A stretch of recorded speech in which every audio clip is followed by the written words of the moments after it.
Меҳрангез Абдуллоева ва 3 нафар ҷавонони дигар аъзои гурӯҳи тиктокерони мафия тим мебошад. онҳо дар шабакаҳои иҷтимоии Instagram ва TikTok бо номи мафия тим саҳифаи худро доранд. мақсади гурӯҳ дар тамоми шабакаҳои иҷтимоӣ мавқеи худро пайдо кардан аст. кори ин гурӯҳи ҷавонон аз ба наворгирии видеороликҳо вобаста ба табъу завқи ҳамсолонашон иборат аст. мавзӯи сабти видеороликҳои кӯтоҳмуддат низ гуногун аст. ҳар чизе ки барои ҷавонон шавқовар аст, он барои тамошо пешкаш мешавад. маҳсули кори ин эҷодкорон ба таваҷҷӯҳи истифодабарандагони шабакаҳои иҷтимоии Instagram, TikTok ва ВКонтакте гузошта мешавад. В первую очередь наша цель заключается в том, чтобы развить вот эту сферу в нашем городе, в Худжанде, во всем Таджикистане. пеш аз ҳама ҳадафи мо рушди ин барнома дар саросари Тоҷикистон аз ҷумла дар шаҳри Хуҷанд мебошад. ҷавонон бояд донанд ки чунин як платформа барои истифода фаъол аст. хусусияти барномаи TikTok чунин аст ки аслан видеороликҳои кӯтоҳи шавқовар гузошта мешавад. аз тамошои он табъи кас болида гардида ҳаловат мебарад. ҳамчунин дар TikTok ҷавонон ҳаслу шӯхии видеоҳои иттилоотӣ, лайфхакҳои гуногун, яъне маслиҳати муфид ва таҷрибаҳои худро паҳн мекунанд. ин ба ҳама шавқовар аст ва тамошо мекунанд. идеяҳоро мо аҳли гурӯҳ ҷамъ шуда якҷоя фикр карда сайқал медиҳем. мо кӯшиш мекунем то як воқеаҳои ҳаётро нишон диҳем. барои омода сохтани як видеоролик вақти гуногун сарф мешавад. масалан ҳолатҳое мешавад ки дар 1-2 соат видеоролик тайёр мешавад, лекин бештар 1 ё 2 рӯз вақт лозим. TikTok бошад вақти зиёдро намегирад, аслан 1 ё ним соат. дар Instagram бошад ин каме мушкил аст, аз ҳамин вақти зиёдро мегирад. А если в Instagram, там уже более все сложнее, там уже занимает больше времени. TikTok барномаи телефонӣ буда ҳар як шахс метавонад ба он номнавис шавад. TikTok ин платформае ки видеоҳои кӯтоҳмуддат гузошта мешавад. Фариз Алиев аъзои дигари ин гурӯҳ мебошад. ӯ мегӯяд тавассути истифодаи дурусти шабакаҳои иҷтимоӣ маблағи муайянеро ба даст овардан ҳам мумкин аст. Заработок и сам доход от ТикТока или же Инстаграма зависит от количества аудитории, подписчиков. даромади молиявӣ аз худи Instagram ё TikTok аз шумораи обуначиён ва тамошобинон аст ва ин пӯшида нест. касе шумораи зиёди муштарӣ дорад, метавонад аз шабакаҳои иҷтимоӣ маблағ ба даст биёварад. видеоролике ки мо дар он муҳаббати худро нисбати хӯрокҳои миллӣ нишон додем ба ҳама писанд омад ва тамошобини зиёдеро соҳиб шуд. ин кор начандон мушкил буд, зеро тоҷикон қурутоб, шакароб ё қурутро хеле дӯст медоранд. дар як видеои дигаре ки мо сабт кардем ниҳоят оддӣ аст. тавре ба ҳама маълум аст, бисёриҳо арси коларо дӯст медоранд, чунки он хеле болаззат аст. ба наворгирии ин видеоролик он қадар душвор набуд. ҳатто блогери машҳури рус Карина Кросс ба мо лайк гузошт. ин хеле олист.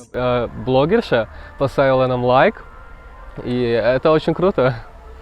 TikTok дар 155 кишвар ва бо 75 забон пешниҳод шудааст. давомоти маҳсули кори ба наворгирандагон дар барномаи телефонии TikTok то 1 дақиқа аст.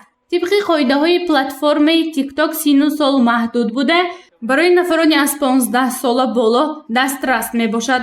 муҳим шумораи тамошо, лайк, яъне писандида будани видео ва шарҳи бинанда. ҳоло аз истифодаи тамоми шабакаҳои иҷтимоӣ маблағ ба даст овардан мумкин аст, мегӯянд ҷавонон. дар Instagram тавассути шумораи зиёди муштариён, писанд омадан ва шарҳ. дар TikTok бошад асосан аз ҳисоби шумораи бисёри тамошои видеоролик маблағ ба даст овардан мумкин аст. дар хориҷа барои як видеоролике ки зиёда аз 1 миллион нафар тамошо карданд, аз 2000 то 5000 доллар маблағ кор мекунанд. дар TikTok шумораи муштариён нақши асосӣ мебозад. ҷамолхон Дадобоев низ аъзои гурӯҳи тиктокерони мафия тим буда мегӯяд ки гурӯҳи онҳо дар Тоҷикистон аввалин мебошанд. У нас в коллективе основной состав 4 человека, состоит из 4 человека. Там асосан гурӯҳи мо аз 4 нафар иборат аст. боз гурӯҳи дигаре дорем ва агар барои наворгирӣ одами бисёр лозим шавад, онҳо ба мо ҳамроҳ мешаванд. продюсери мо Умид Абдуллоев коргардони машҳури Таҷикшоу аст. дар Тоҷикистон аввалин шуда мо гурӯҳи тиктокеронро ташкил кардем. мувофиқи ҳуҷҷатҳо аввалин тим мебошем.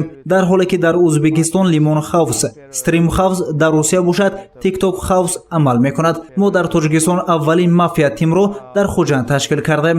фарқи тим аз хавф дар он аст ки гурӯҳи тиктокерон дар як хона ҳам зиндагӣ ва ҳам видеороликҳои ҷолибро мараворо мегиранд, аммо дар мо ин хел намешавад. Ин ба тарбияи мо бегона аст. Команда там в доме и снимает там видосики разные, разнообразные в доме всей командой. А у нас мы не можем там жить в одной доме, но практично возможно, но с нашим менталитетом это невозможно. На танҳо барномаи мобилии TikTok, балки дигар шабакаҳои иҷтимоӣ низ вуҷуд доранд, ки дар он видеороликҳои ҷолиб ба навор гирифта намоиш дода мешавад ва ҷараён дар тамоми ҷаҳон хеле маъмул гаштааст. Масалан, Instagram, Snapchat, лайки ва ғайра. Баъзе намуди видеороликҳо тарбияи кӯдакон ва наврасонро коста мегардонад. Бинобар ин, истифодаи оқилонаи барномаҳои интернетӣ ҳам ба рушди саводи расонаӣ таъсир мерасонад. Салимҷон Саидов, журналист, андеша доранд, таъсири тамоми шабакаҳои иҷтимоӣ ҳам ҷиҳати манфӣ дорад ва ҳам мусбӣ. Аслан мақсади сохтани ҳар як шабакаи иҷтимоӣ, ҳар як мессенҷер, ҳар як сомона ва дигар кор кардани маблағ аст. Ин пеш аз ҳама барои созандагони ниҳод. Аммо тиктокро барои он сохтаанд ки албатта пас аз маблағ кор кардан бештар ҷавонҳо истеъдоди худро ба намоиш вогузор кунанд бо телефони ҳушманди худ. Масалан, дар тикток наворҳое гузошта намешавад ки тарқи профессионалӣ сиёмка шудааст ё масалан сюжети ягон профессионалӣ дорад. Онҷо бештар ҳар як нафар метавонад ки худашро ягон пайвандашро, дӯсташро ё ҳамон шарикашро ба навор гирад ва гузорад. Агар шумо эътибор дода бошед, тикток ба тариқи вертикалӣ гузошта мешавад видеоҳо, яъне амудиву уфуқӣ мегӯям, тарафи амудӣ гузошта мешавад, вертикалӣ гузошта мешавад. Истифодабарии тикток хеле содда аст. Дар баъзе давлатҳои ҷаҳон, масалан Ҳиндустону Чин, истифодабарии TikTok манъ шудааст. Барои ҷавонони Тоҷикистон бошад, TikTok падидаи нав аст.